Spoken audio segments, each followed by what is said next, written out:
Imagine two neighbors living on the same street in Zurich. Both own beautiful homes worth over 1 million Swiss francs. Both drive nice cars.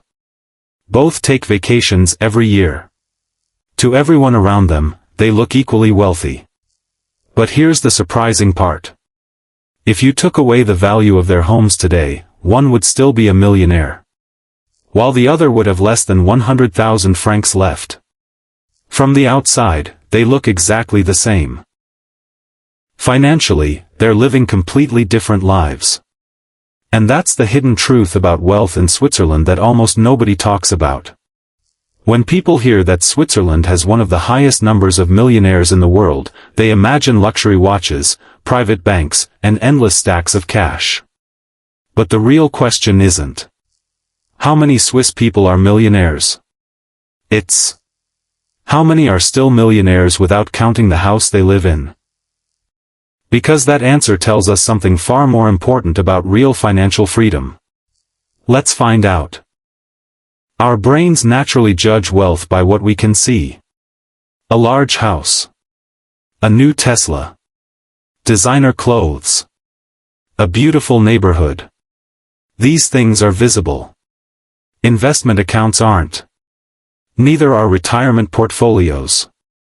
Neither are index funds quietly growing year after year.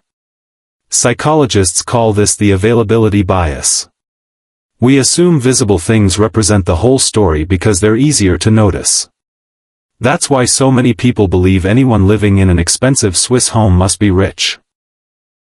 But in Switzerland, that assumption can be very misleading.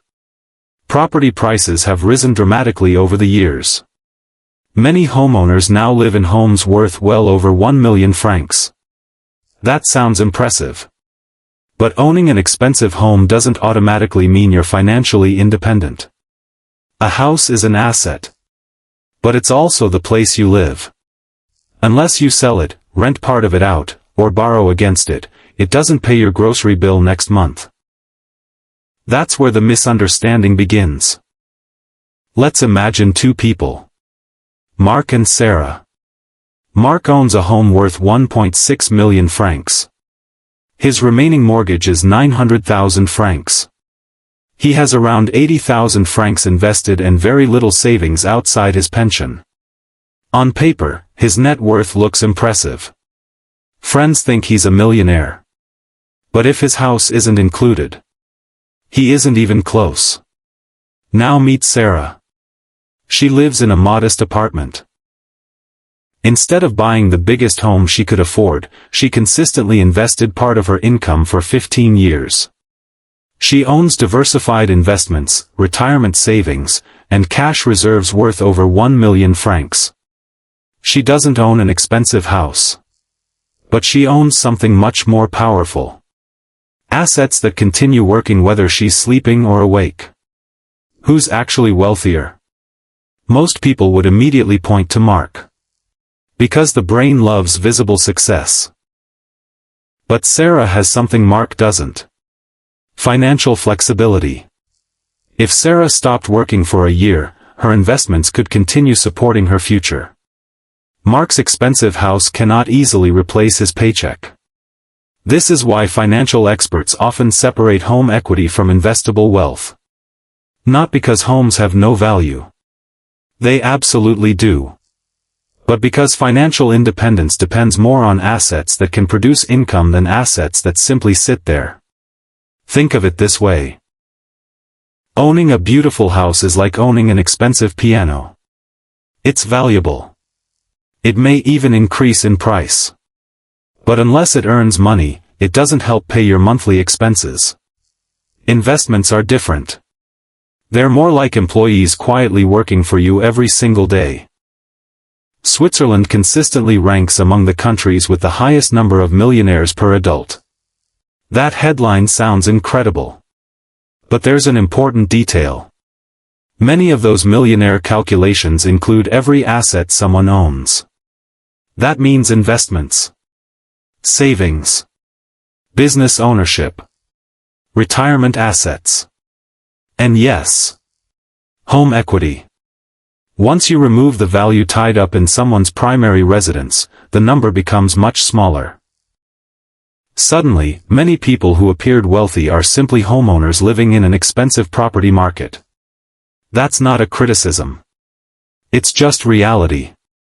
A million-franc house doesn't automatically produce a million-franc lifestyle.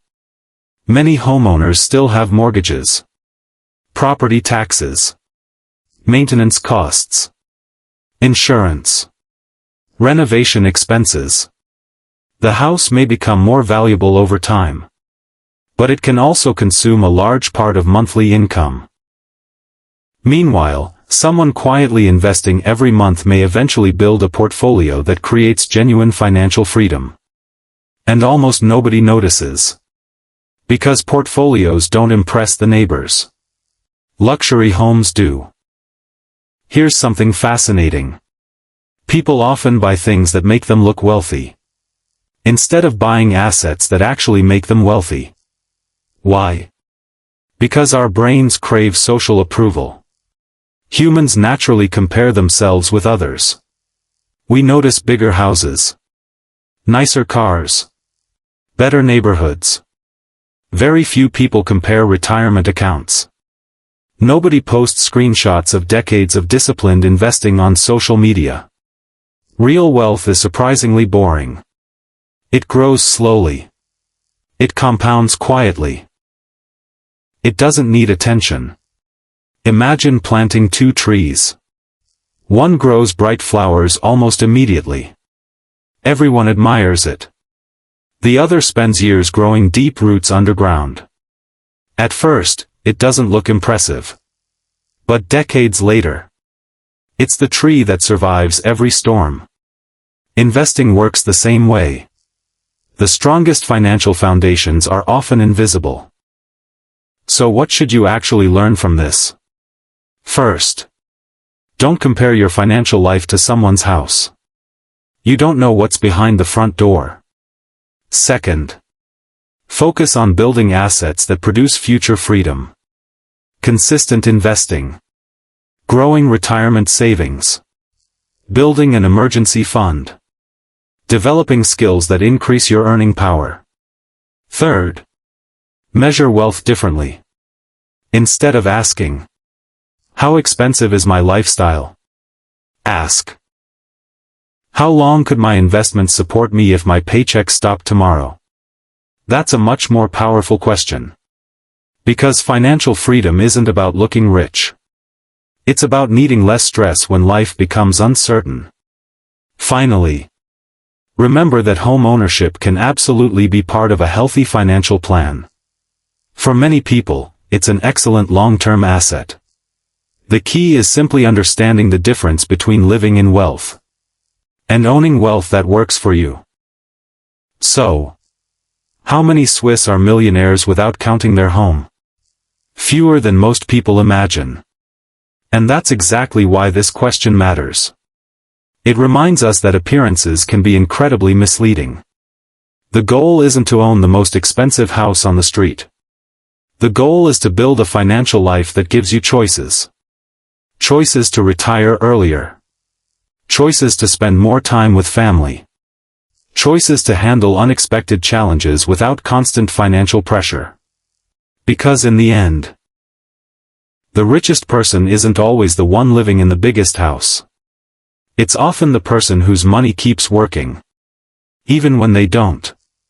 If this video changed the way you think about wealth, remember to subscribe to Swiss Money Mentor. Every week, we break down complex money ideas into simple stories that can help you build real financial confidence, one smart decision at a time.